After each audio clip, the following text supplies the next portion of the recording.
ये कहानी है एक ऐसे आदमी की जिसके पालतू कुत्ते को कुछ गुंडों ने बड़ी ही बेरहमी से मार डाला। लेकिन वो ये नहीं जानते थे कि ये आदमी खुद एक बहुत बड़ा माफिया है और पूरा अंडरवर्ल्ड इसके नाम से थर थर कांपता है। ये कहानी शुरू होती है जॉन विक नाम के एक आदमी से जो खून से लथपथ अपनी गाड़ी से बाहर निकलता है। वो एक दीवार के सहारे बैठकर अपना फोन निकालता है और फोन में एक वीडियो प्ले करता है। इस वीडियो में उसकी वाइफ हेलन थी जो अब इस दुनिया में नहीं है। वीडियो देखकर जॉन थोड़ा इमोशनल हो जाता है और इसी के साथ ये कहानी जाती है फ्लैशबैक में। एक सुबह जॉन अपने उदास मन के साथ बिस्तर से उठता है क्योंकि आज उसकी वाइफ का फ्यूनरल है। दरअसल उसकी वाइफ को एक खतरनाक बीमारी थी जिसने उसकी जान ले ली।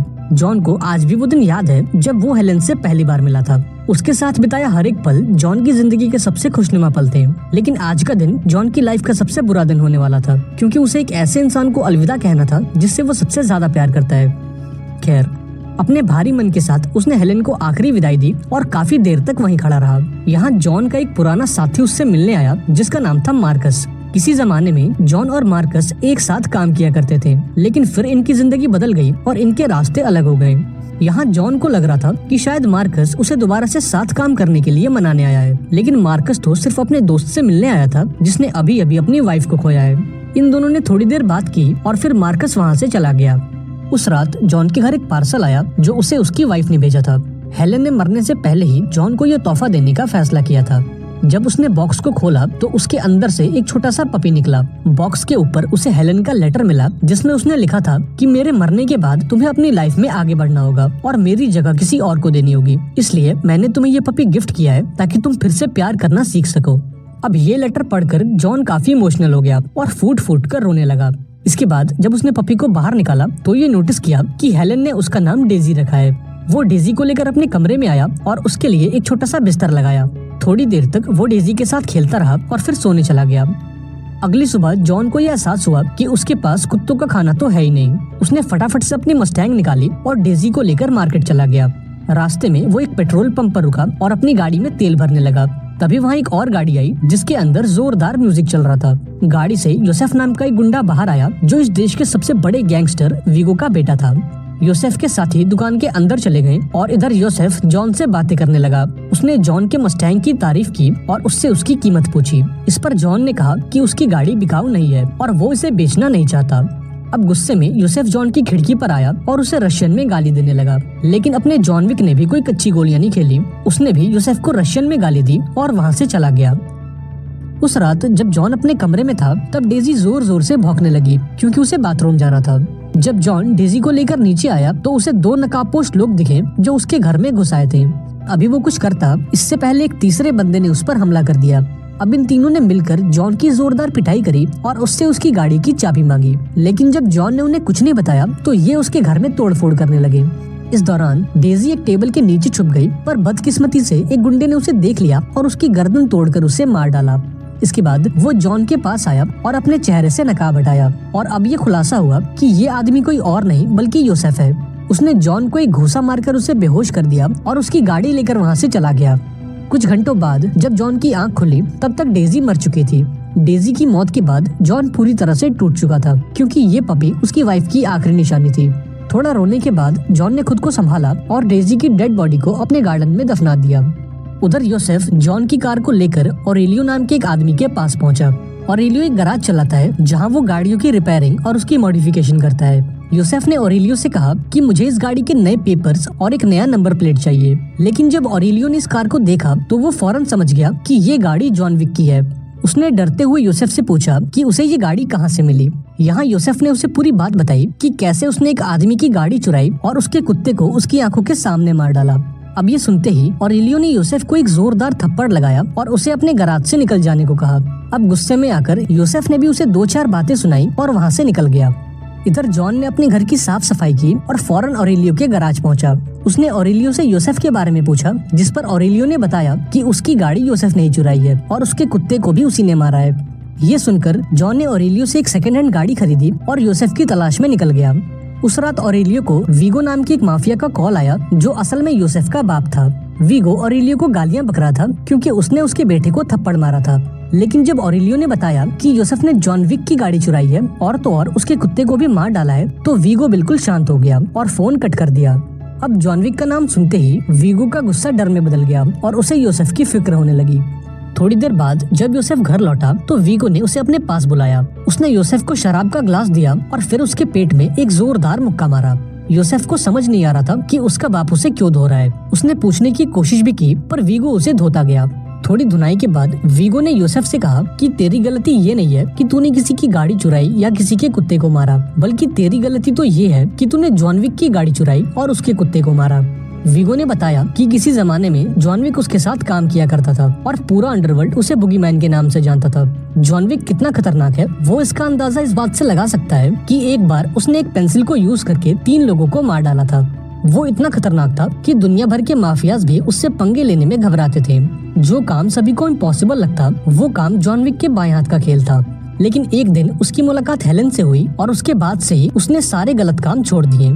जब योसेफ को जॉन विक की सच्चाई मालूम पड़ी तब उसे अपनी गलती का एहसास हुआ और डर के मारे उसका चेहरा पीला पड़ गया।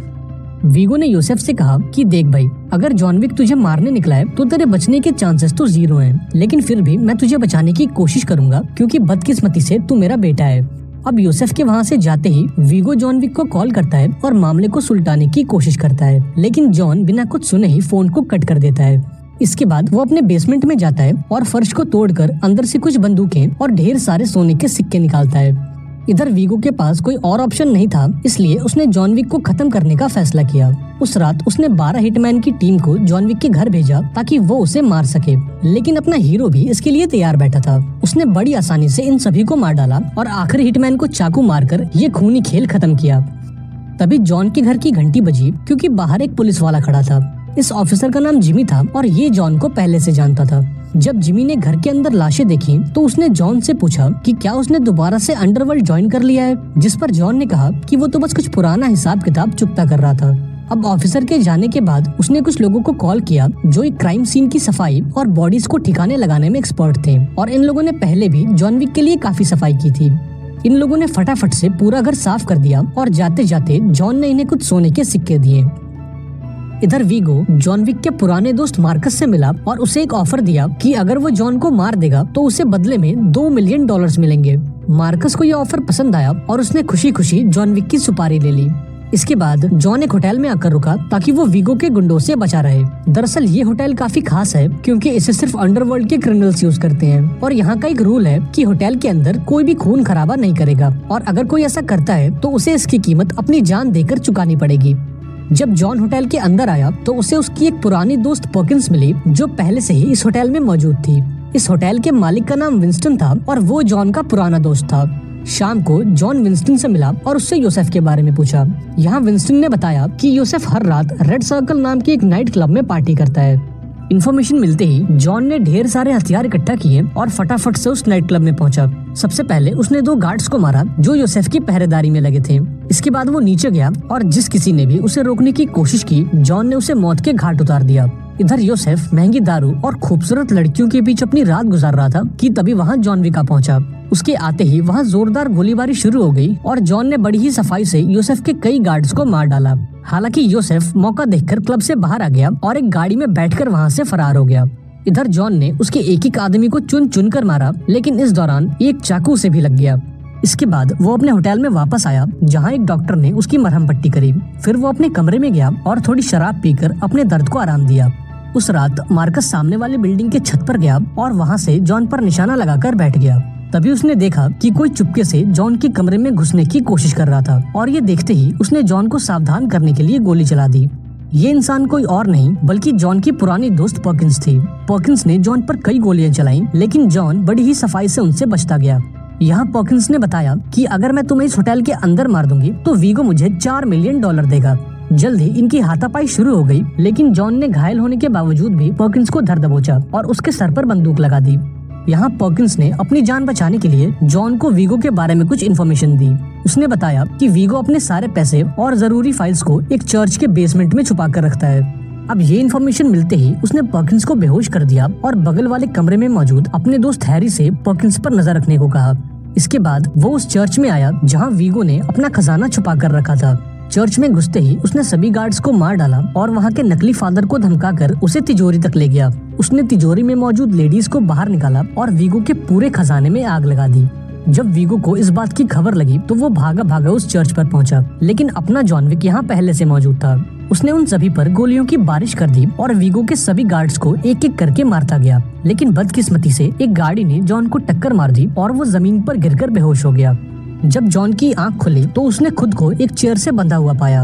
वीगो ने जॉन को पकड़ लिया था पर उसे जान से मारा नहीं। दरअसल वो ये जानना चाहता था कि जॉन एक छोटे से कुत्ते के लिए इतना सब कुछ क्यों कर रहा है। इस पर जॉन कहता है कि वो सिर्फ एक नॉर्मल कुत्ता नहीं था, बल्कि मेरी वाइफ की आखिरी निशानी थी और यूसुफ ने मुझसे वो भी छीन लिया।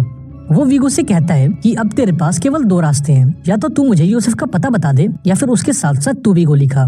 यहाँ वीगो ने अपने गुंडों को जॉन को मार डालने का ऑर्डर दिया और खुद वहाँ से चला गया। इधर ये दोनों गुंडे जॉन को एक प्लास्टिक बैग में दबोचकर उसका दम घोटने लगे। उधर मार्कस सामने वाली बिल्डिंग में ही मौजूद था और ऊपर से ये सब कुछ देख रहा था। उसने समय रहते गोली चला दी और उनमें से एक गार्ड को मार डाला। इधर जॉन ने भी अपना कमाल दिखाया और उस दूसरे गार्ड को चित कर दिया। इसके बाद वो एक बंदूक लेकर बिल्डिंग से बाहर आया और वीगो की गाड़ियों पर गोलियां बरसाने लगा। उसने गाड़ियों में मौजूद वीगो के सभी गुंडों को मार डाला और फिर वीगो से यूसुफ का पता पूछा। अब डर के मारे वो जॉन को बता देता है कि मैंने यूसुफ को ब्रुकलिन के एक सेफ हाउस में छुपा कर रखा है। इधर यूसुफ अपने दोस्तों के साथ मजे कर रहा होता है और घर के बाहर कई हथियारबंद गार्ड्स उसके सिक्योरिटी में तैनात होते हैं। अब जल्द ही जॉन भी इस लोकेशन पर पहुंच गया और इन सभी गार्ड्स को एक एक करके मार डाला। जॉन ने उनकी सभी गाड़ियों को बम से उड़ा दिया ताकि इस बार यूसुफ यहाँ से भाग न सके। इसके बाद वो घर में एंटर हुआ और यूसुफ को ढूंढकर उसके पेट में एक गोली मार दी। यूसुफ उससे रहम की भीख मांगता रहा पर जॉन ने उसकी एक नहीं सुनी और एक हेडशॉट देकर उसका खेल खत्म किया। यूसुफ को मारने के बाद वो सीधा मार्कस के पास पहुंचा और उसकी मदद के लिए उसका शुक्रिया अदा किया। लेकिन यहाँ पर्किंस ने इन दोनों को साथ में देख लिया और वो ये समझ गई कि मार्कस ने वीगो को धोखा दिया है। एक रात वीगो के गुंडों ने मार्कस को घेर लिया और उसे पकड़कर वीगो के पास ले गए। उन्होंने पीट पीट कर मार्कस को जान से मार डाला और फिर जॉन को फोन करके इसकी खबर दे दी। इसके बाद वीगो अपने हेलीकॉप्टर की तरफ निकल गया ताकि वो ये शहर छोड़कर भाग सके। इधर होटल के मालिक विंस्टन ने पर्किंस को मिलने बुलाया और यहाँ 4 लोगों ने उसे जान से मार डाला। पर्किंस को मार दिया गया क्योंकि उसने होटल के नियम तोड़े थे। इधर जब जॉन को मार्कस की लाश मिली तो वो गुस्से से लाल हो गया और वीगो को मारने निकल पड़ा। रास्ते में उसे वीगो की गाड़ी दिखाई दी और उसने उसकी गाड़ी में एक जोरदार टक्कर मारी। यहाँ वीगो ने जॉन को मारने के लिए अपने सबसे खतरनाक गुंडे एवी को भेजा, लेकिन अपने जॉन ने पलक झपकते ही एवी का खेल खत्म कर दिया। इधर वीगो ने जॉन की कार को ढकेलकर उसे गिराने की कोशिश की, लेकिन जॉन लास्ट मोमेंट पर गाड़ी से बाहर कूद गया। इसके बाद ये दोनों आपस में लड़ने लगे और वीगो ने उसे चाकू मारने की कोशिश की, लेकिन इस हमले से बचने के बजाय जॉन ने उस चाकू को अपने पेट में घुसा लिया और वीगो का हाथ तोड़कर उसे जमीन पर गिरा दिया। इसके बाद जॉन ने अपने पेट से वो चाकू निकाला और वीगो की गर्दन में धंसाकर उसे जान से मार डाला। और अब कहानी वहीं आ गई जहाँ से इसकी शुरुआत हुई थी। जॉन अपनी वाइफ